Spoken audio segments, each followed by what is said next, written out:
Bonjour, moi c'est Jean-François Clément, je suis médecin de famille dans la région du Richelieu-Yamaska, plus précisément à l'UMF de Richelieu-Yamaska où j'enseigne aux résidents. Je suis professeur adjoint en médecine familiale au département de médecine familiale de l'Université de Sherbrooke. Je suis aussi professeur dans le programme de compétences avancées en médecine du sport et de l'exercice de l'Université de Sherbrooke. Bonjour, je suis Christian Faubert, ingénieur et vice-président du groupe Trigone et responsable du projet Viva Santé Saint-Hyacinthe. À titre de promoteur et gestionnaire immobilier depuis 30 ans au Québec, nous sommes fiers d'ajouter à notre expertise le développement d'un nouveau pôle santé, innovateur et complémentaire au service de l'hôpital Honoré-Mercier à Saint-Hyacinthe.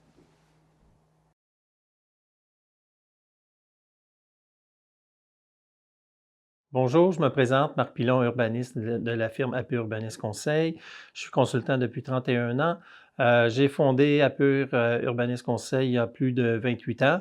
Apur offre ses services de consultant en urbanisme, aménagement du territoire et développement immobilier principalement auprès de deux types de clientèle, c'est-à-dire les municipalités et les promoteurs immobiliers.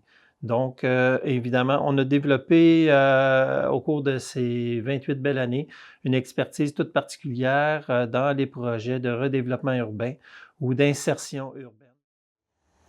Pour ce qui est du solstice d'hiver, on dénote un impact quand même passablement important toujours au niveau de l'aire de stationnement de l'hôpital Honoré-Mercier et certains petits impacts à l'intérieur des cours avant de certaines habitations de la rue Bernier et certaines habitations de la rue Turcot, mais toujours en cours avant et non pas sur l'ensemble des propriétés.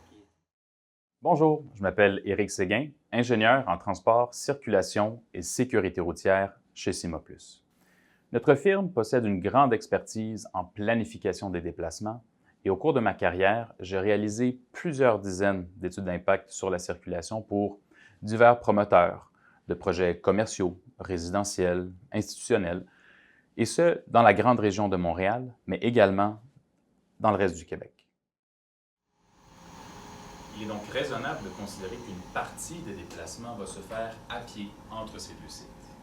Par exemple, des résidents qui se rendent à l'hôpital pour des soins de santé, ou bien encore des patients de l'hôpital qui se rendent ensuite vers l'un des établissements spécialisés du projet.